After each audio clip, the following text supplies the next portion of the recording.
Okay, first of all, hi Tyler. Hello. How's it going? I'm doing well. Thanks for asking. Okay, I'd like to start in the beginning. Okay. Your mother was a classically trained musician. You are right about that.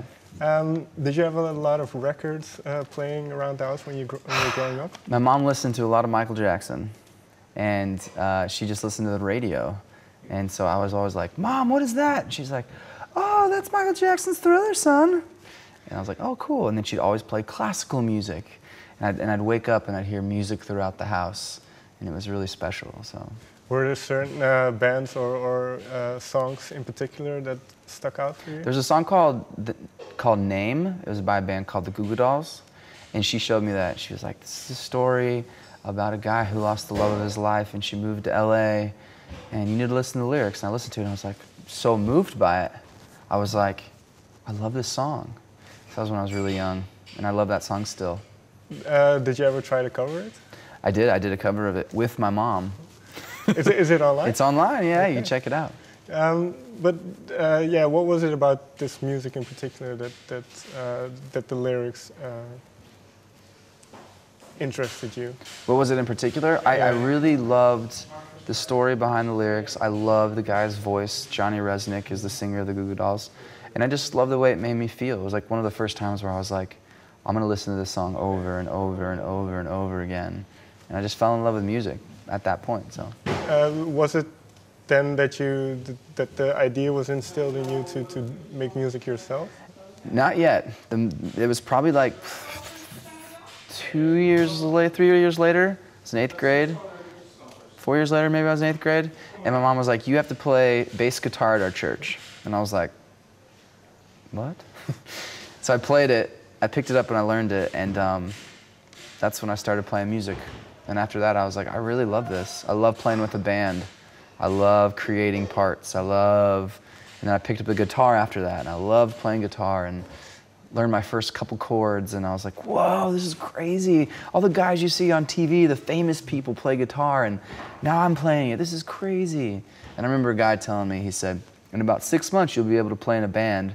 And that concept blew my mind. I was like, there's no way I could play in a band. I'm just some kid. Mm-hmm. But later, you know, when I was in high school, I had a band. I was like, whoa, this is real. So. But before you actually went into music full time, there was another passion you had, which was, I think, football. Yes, I had a passion for athletics, American football in particular. My dad was such a huge fan of sports, and he's a sports coach. And he made me play, and I was pretty good. But I got too many concussions in college, and I was like, no, I'm not doing this anymore. Yeah, I believe this was at the Air Force Academy, so it was a military school.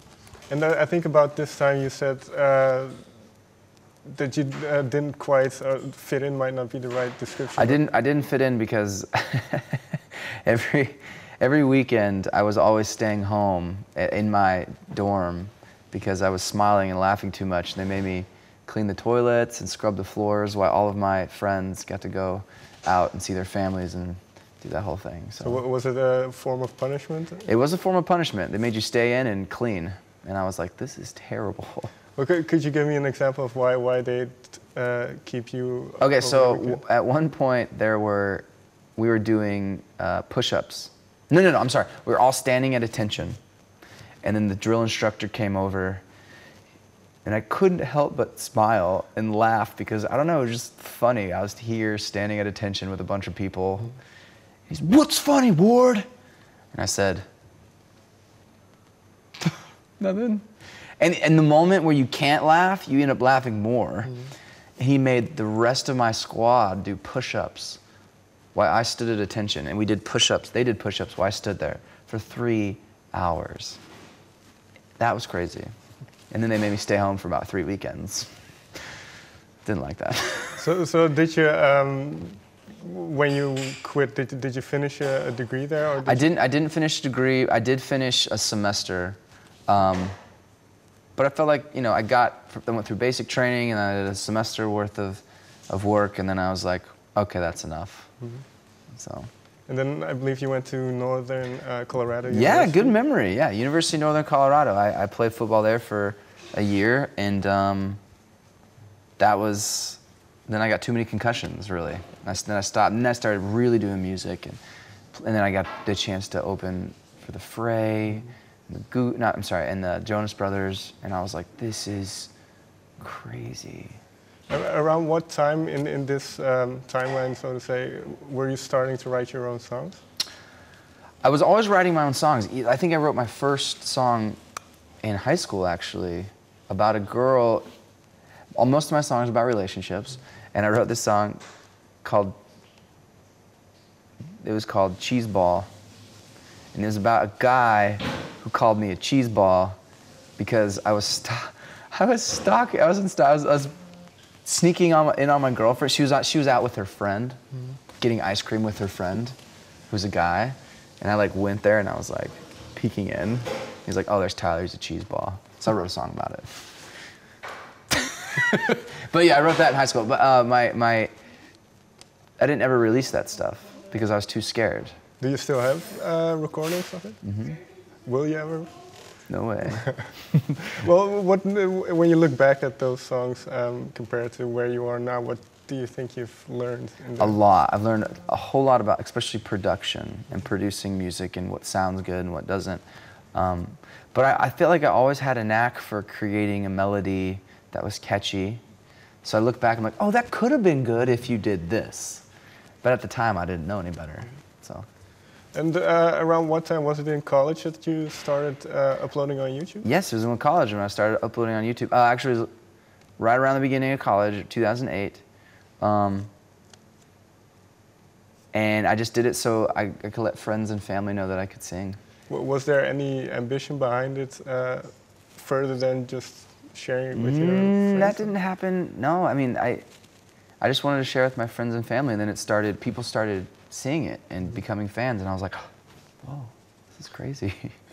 What did it do for you, especially once you've uploaded the We Are the World video? The We Are the World video was the biggest one in the shortest amount of time. I was like, this is going to change my career. Did you know that? I knew it. I knew it was going to change. I uploaded it and I was like, I'm going to do this more. Because what happened was at the Winter Olympics, they had a bunch of celebrities get together and re-record We Are the World. And they were going to release it at the Winter Olympics. And I knew that. So I released my version the day before. And it was crazy because mine was that video was the most searched for video in YouTube history, and mine was right beneath it. And I was like, there's something here, this is crazy. And not a lot of people are doing what I'm doing. And so I knew it, I was like, this is gonna change. And then so every week I just would release a new video, and people started finding them and finding them and finding them. And I was like, this is crazy. And yeah, how does it develop further then from YouTube? Just uploading videos by yourself on YouTube? Well, the good thing is my mom made me play bass guitar at church. So I knew how to play in a band. I had a band in high school, and I've always wanted to tour and play live, entertain people. And so this was just a perfect platform to let people know I could do music, but then I could promote my tours. I could sell music and try to make a living doing it. And it was just great to get that exposure.